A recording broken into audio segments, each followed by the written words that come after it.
The parents don't know I know the secret, but the kids already told me. I know how they feel about the parents. I know what happened, and some of the things that have happened to children was very dramatic, and the parents have no idea. They never told them. Right. You know, I'm dealing with adults that was molested, been raped, and their parents have no clue. And they are too afraid. One girl in particular, she had a hidden resentment against her mother because this happened to her when she was 5 years old. And her mother had to work because, you know, family broke up. Mm-hmm. Father is out of the picture, so the mother has to work, and was taking her to this babysitter who had two sons. Mm. And at 5 years old, she said the babysitter herself molested her, but then her two sons. She never told her mother. Mm-hmm. And what was so devastating about it, her mother was taking her 5 days a week to the predators. Mm. And that is what hurt her more than anything. It's like her mother put her in the hands of these people, but her mother didn't know, and it's because we get desperate for money and to pay bills, so people don't pay attention to their kids.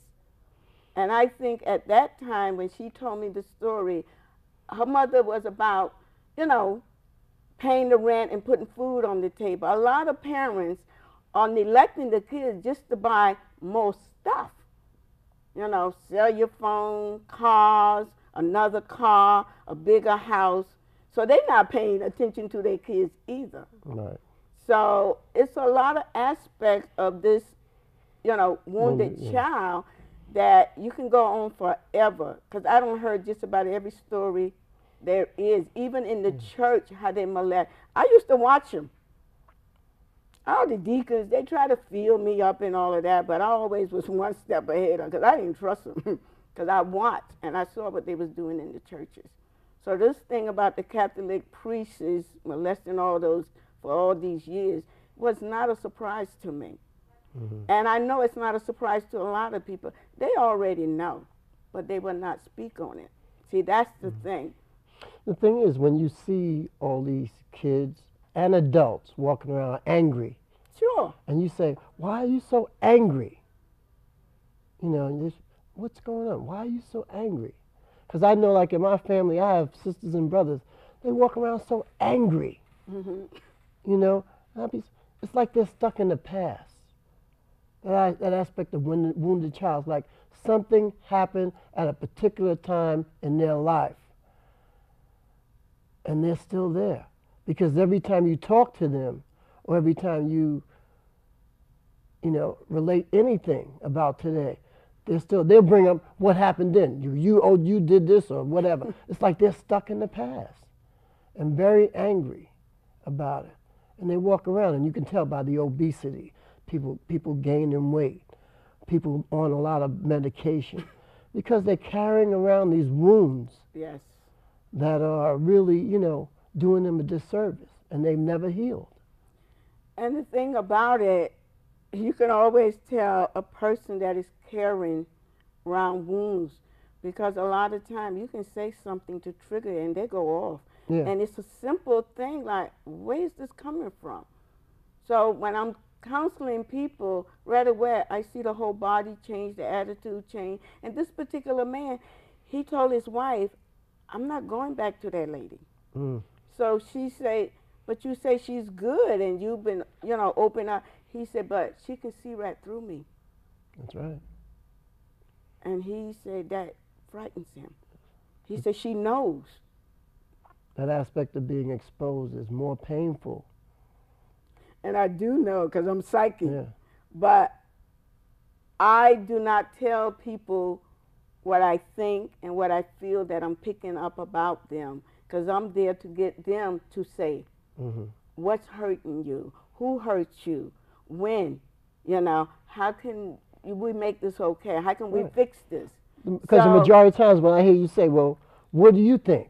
Oh yeah, because Because everybody that, want yeah, me to yeah. give them the answers. But you're right, because most of the time we know what our problems are. Most We of the know. time we went over it over and over in our minds because we're trying to come up with answers sometimes too, or trying to keep it down. Yeah. So this idea about being wounded in one aspect of our lives affect us in all aspects of our lives. We are afraid to go out at night. We're afraid to go, be involved with certain people, or we're afraid to. Some people are afraid to be in the house alone. They go to. I know plenty of women that go to sleep with their TVs on. Every night. Every night. Big, big. There's so many Not different just things. women. Men do Men it too. too. Okay, all right. Excuse me. They do it too. No, You got all me. night. Even when you turn it off, they wake up and say, "Wait, wait, I was watching it." You were asleep I've for the been last there. hour. So how you was? An addiction. Mm-hmm. And what I get a lot of people to do in the seminar, well, suggest, because I can't make anybody do anything, is to stay in your house one day without the TV on, without the radio on, and without being talking on the telephone. And just listen to your inner spirit. You will learn so much about you. And you know what voice is talking to you, because you got all of this programming in your subconscious mind that just regurgitate everything that was programmed and conditioned in you. Your thoughts not even yours. You think they are, but they're not. And this is why a lot of people do not really get to the core problem. I'm not about the symptoms. I'm always focused on the cause. Where's this coming from? Why are you depressed? Why are you unhappy? Why are you sick? Why you got high blood pressure? Why you have diseases? Most of us don't want to tell. We don't want to tell what the problem is, why we depressed. Well, you know I mean, what? what that experience was for us, how painful that experience was. We don't want to tell. I disagree. Mm-hmm. I really think people want to tell. I think they don't trust. Yeah. Because they think people are going to look at me different. People are going to judge me. People are going to think, I'm a bad person. When I exposed myself at the seminar about being molested, and I told the audience how good it felt, To and free I yourself. saw what he was doing. Oh.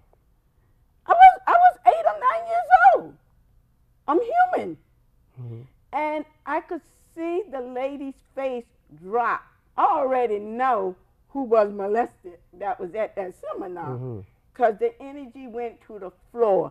And a couple of the ladies afterwards asked me, you didn't feel guilty? I said, why should I? I was a kid. This was a grown man, and I was looking for love. Like everybody else, we just look in all the wrong places. But he took advantage of me. I was a kid. I was 8 years old, 8 or 9 the most. So what I'm trying to relate to parents, love your kids, hug your kids, tell them how wonderful they are. Tell them all their potential, because God is within them. There's nothing they cannot do and be. But we have to instill that in them. Instead of telling them they got the devil in them, tell them they got God in them, because that's who created everything. And I think people will start feeling better about yourself. You get it from home, you get it in religion, you get it from society. Something is wrong with you. Yeah, one of the things that I try to teach the kids that I work with is positive affirmation, to acknowledge the good aspects, And most of us are taught to look at things negatively. Negative. As you always say, as the glass half empty. Yes. And I think if we are taught to look at the things as half full, and to look at ourselves in a positive light, because and one of the things that I try to teach them is especially as African Americans, is to acknowledge, number one, their beauty, their sensuality, and their intelligence, because those are the things that we have the most difficulty with, that we've been taught that there's Yes. something wrong, society-wise, Oh yeah. that we've been taught that we're not beautiful enough, or our nose is something wrong, our lips, whatever, You're or not. that we're not intelligent. They had theories. People made a lot of money off the fact that black people are inferior intellectually. That's and that we're not sensual and sexy. Who's more sexy than black people?